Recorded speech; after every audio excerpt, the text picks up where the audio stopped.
नमस्ते बच्चों।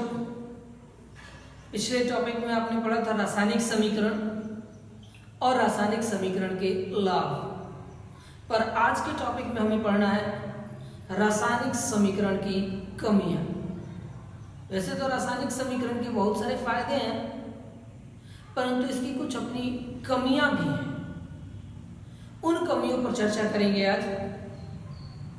तो इसके लिए सबसे पहले हम एक रासायनिक समीकरण लिखते हैं। जैसे अमोनिया के बनने की क्रिया में हाइड्रोजन और नाइट्रोजन परस्पर क्रिया करके अमोनिया गैस का निर्माण करते हैं।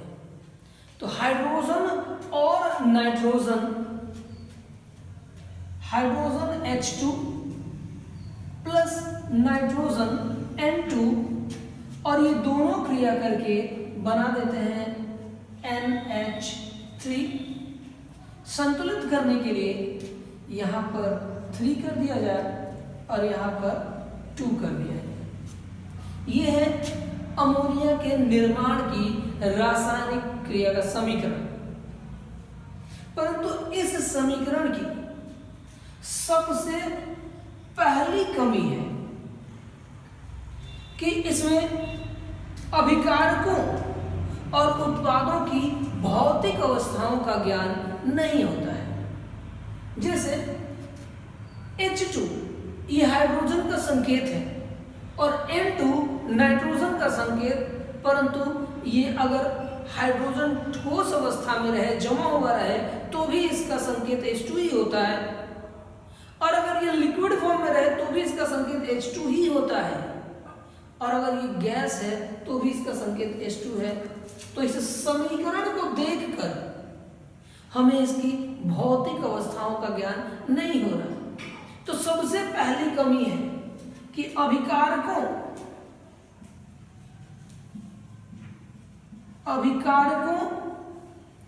तथा उत्पादों की भौतिक अवस्थाओं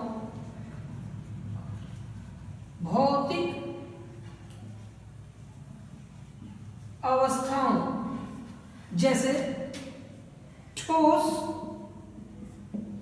द्रव अथवा गैस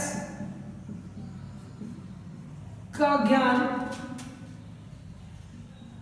नहीं होता है।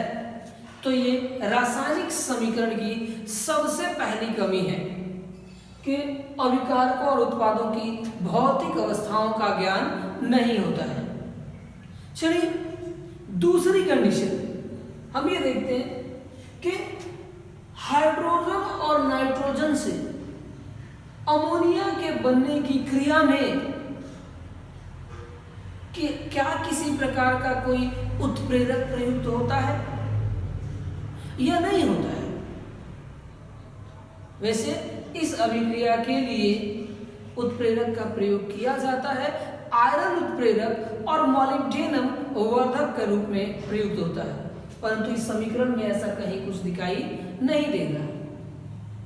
उसे दूर करने के लिए कई समीकरणों में यहाँ ऊपर लिखा जाता है, वो अलग से लिखा जाता है, वास्तव में वो समीकरण का भाग नहीं होता है। तो दूसरी कमी कि अभिक्रिया में प्रयुक्त ताप का ज्ञान नहीं होता है, ये इसकी दूसरी कमी है। अभिक्रिया में प्रयुक्त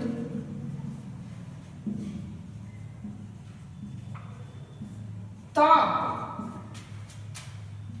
का ज्ञान नहीं होता है। ये 2 कमियां। चलिए इसकी तीसरी कमी है अभिक्रिया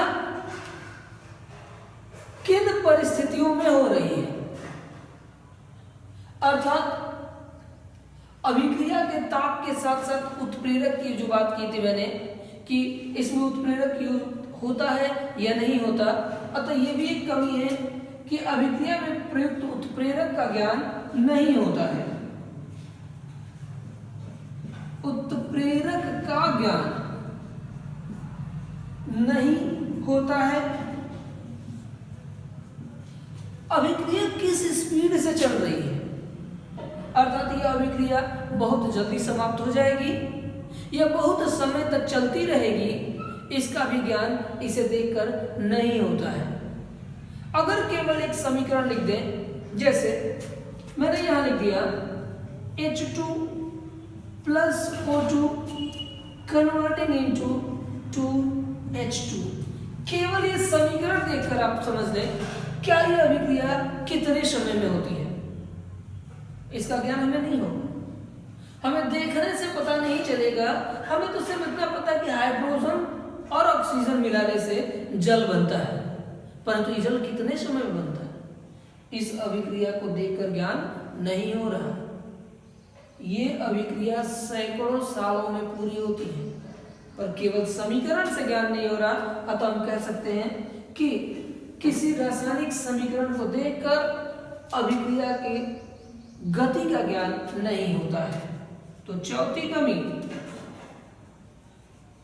समीकरण से अभिक्रिया की गति यानी कि दर का ज्ञान नहीं होता है।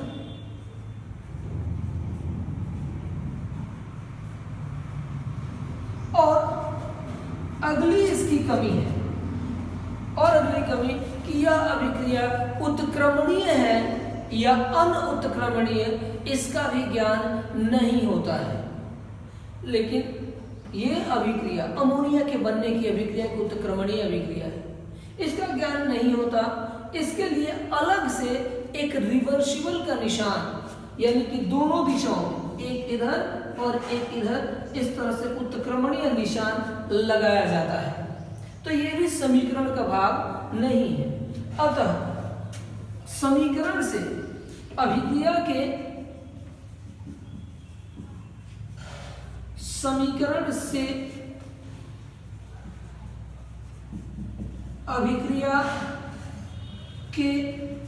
उत्क्रमणीयता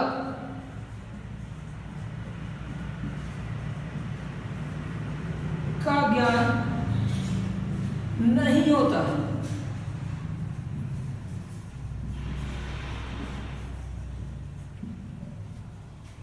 अब इस अभिक्रिया पर ताप बढ़ाने से अभिक्रिया की दर बढ़ेगी या घटेगी, उसका भी ज्ञान नहीं होता है।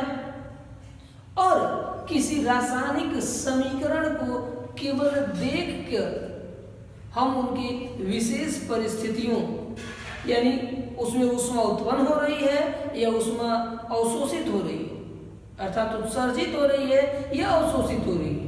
अगर अवशोषित हो रही है तो कितना अभिक्रिया समीकरण को अभिक्रिया में ऊष्मा को देना होगा, और उत्सर्जित हो रही है तो कितनी मात्रा में ऊष्मा उत्सर्जित हो रही है, इन सभी का ज्ञान नहीं होता है। अर्थात समीकरण से ऊष्मा के उत्सर्जन या अवशोषण का भी ज्ञान नहीं होता है। तो ऐसी कई सारी कमियां। अब इन कमियों को दूर करने के लिए कई नियम हैं, उन नियमों को हम अगले पाठ में पढ़ेंगे।